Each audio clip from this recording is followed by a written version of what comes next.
Well, you know what they say, better late than never, right? So first things first, I want to talk about the bond market. Some of our viewers might think the bond market is for boomers. I get it. Bonds, boring, yes. But if you had been watching the bond market, it would have given you a lot of hints to what is causing the sell-off in the stock market, with yields spiking and bonds continuing to sell off. And for looking at the technicals here, there's some signs that the bottom is in. And I've been talking about this last week, and I think the week before that as well, that, hey, I think a bottom is on the way. I've been accumulating and will continue to accumulate till the end of the year, long positions in TLT. And if we look here at the weekly, we can see that our RSI is hitting higher lows, which is a good sign. I'd like to see the TTM show some improvement, but the daily's been showing some improvement. The daily seems to be recovering some. Yeah, we did get that low. We should see another low come in, consolidation occur there. Remember, just because the TTM's rolling over like this doesn't mean you can't hit another low on the stock. It's important to remember to use your TTM squeeze with multiple time frames if you're trying to use it as an indicator, okay? This is not going to help you time bottoms. This is going to be a piece of the puzzle that you should apply to your technicals if you choose to use it as all. Many people have different strategies. This is the one I like, right? And so I'm not going to look at any shorter time frames for this, you know? It's a macroeconomic trade. Takes time. One data point a month. A lot of the catalysts that we have for this will take months and months to play out. These are leaps on TLT that I'll be accumulating until the end of the year. We've tried to do some hypothesis on what will cause, the Fed to actually pivot, and timing that as of right now, we're thinking March is where we're kind of guesstimating that'll probably be, which would be a lot higher for longer and kind of go with that theory. And it would also play into what we just heard Jonah talk about on the podcast. By the way, Jonah, fund manager who has almost 100% returns in his equity portfolios and only playing growth. So you can go watch that podcast on the podcast channel, Growth and Gains Podcast. Go follow it. It'd be awesome. You can find the link in the bio. I knew creating a new channel for the podcast would kill views like it has. I mean, only 9 of you have gone over from this channel over there, and I knew that would be a rough transition. But hey, it is what it is. It was a good decision to do, even though it looks pretty pathetic, especially when I'm trying to get people to come on the podcast. They're like, only 9 subscribers on your podcast. So come on, guys, lend me a hand here. Go follow the podcast channel, please. Please. Let's talk about these open interest for the calls on TLT. Look, we've seen nearly a tripling in the amount of calls that are being bought on TLT. Remember, this is going to be more important than the surge in volume we're seeing, because this is Treasury bond ETF volume, which could also be shorts that are being greedy and continuing to short TLT to the bottom. And I think a lot of those will get burned out as this starts to turn over.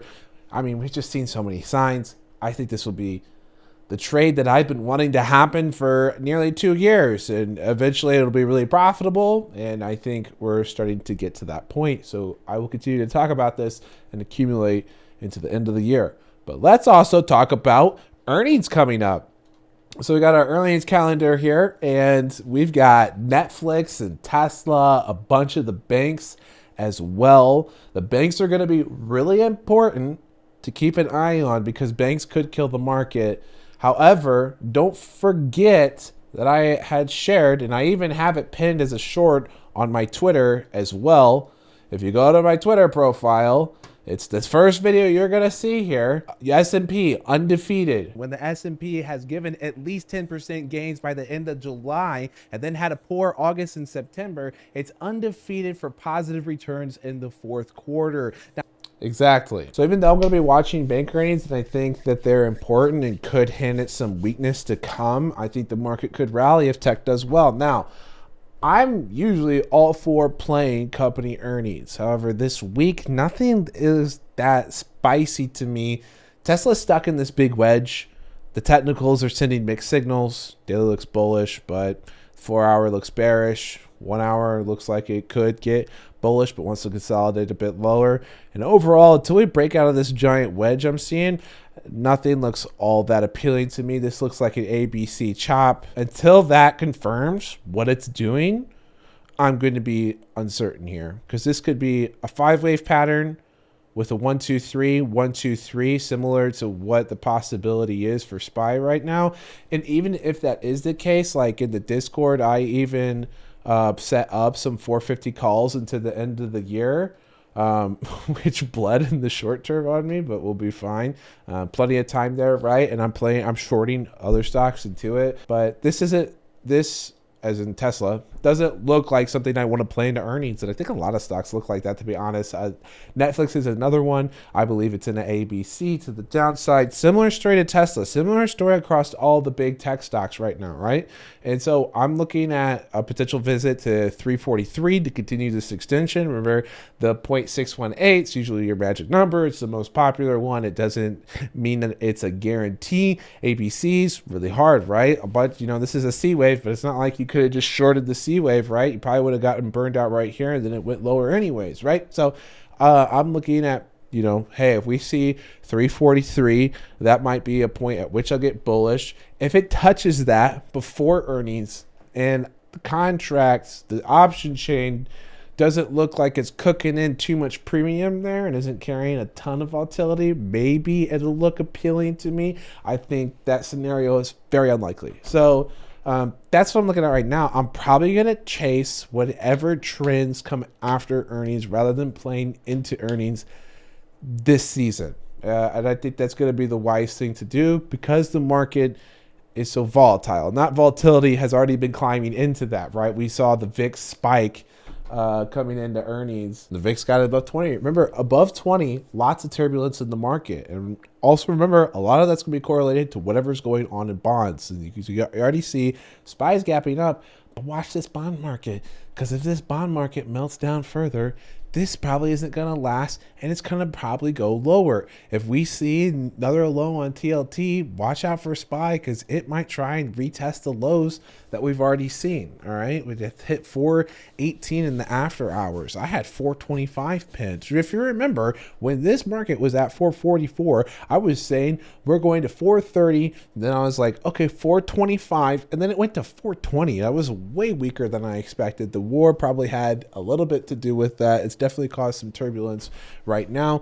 However, the only thing I'm going to say about the war right now is, hey, anytime anything happens in the Middle East, oil seems to spike. Oil's already high, $80 a barrel on average right now. Keep an eye out for the special report that Monty and I put together that'll come out tomorrow, where we cover one of the oil companies. We also talk about the greater health of the sector as well and what is likely to be incoming from that. And we have multiple other special reports coming out after that. I'll do another weekly report on Thursday after I have some more confirmation of whatever trends are occurring on the market right now. That's pretty much it. I got a lot of trades. I'm about to share some ideas with Discord members. But it was kind of a mediocre week for trading, to be honest. I did have some red days. Those happen.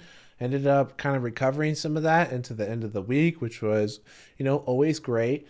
But it's been kind of an iffy market, between the war, between all the speculation on the macro, and all the chop that we've seen in the market. I think this chop could continue into the end of the year, even if they do reclaim some of the losses that we've had over the last few months.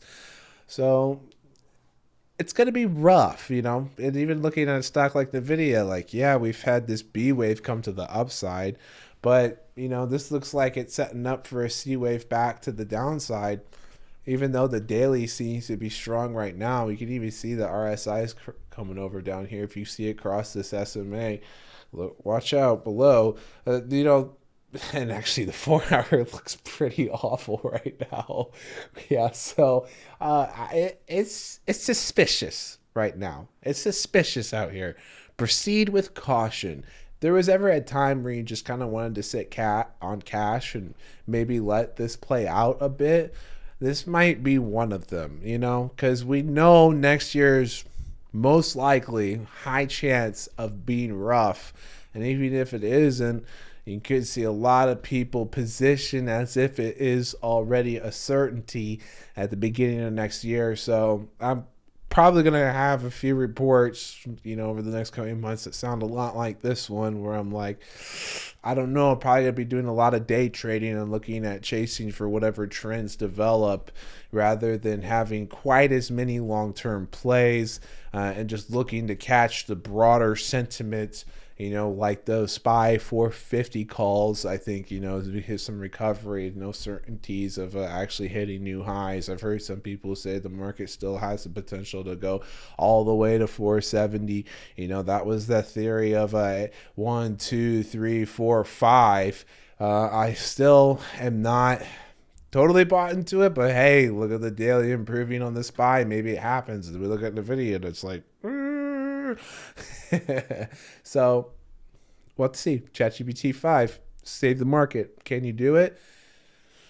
But really though, can you do it? And that's going to be it for the weekly report. I am a little tired. It's like midnight, so sorry if the energy is low on this one. It usually kills viewer retention, so if you stuck around, I appreciate it. And I just want to say that I finally got to the point where I'm efficient with the editing on the podcast and the editing on all the shorts and keeping up with the social medias and posting the Discord. And I'm finally starting to work in some personal research on companies and things I'm interested in, and not just like completely focused on the social media content, because I'm not a content creator first, I'm a trader first. And I was mastering the skill set for social media management. It definitely has taken it away from my trading in the short term, and I think I'm finally starting to integrate that into my daily routine in a way that doesn't cause other aspects of my life to suffer.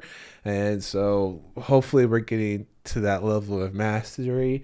And despite reaching that level of mastery, I still probably will hire an editor, probably near the beginning of next year. We'll see how things go. If the podcast stays at 9 subscribers, probably won't do that.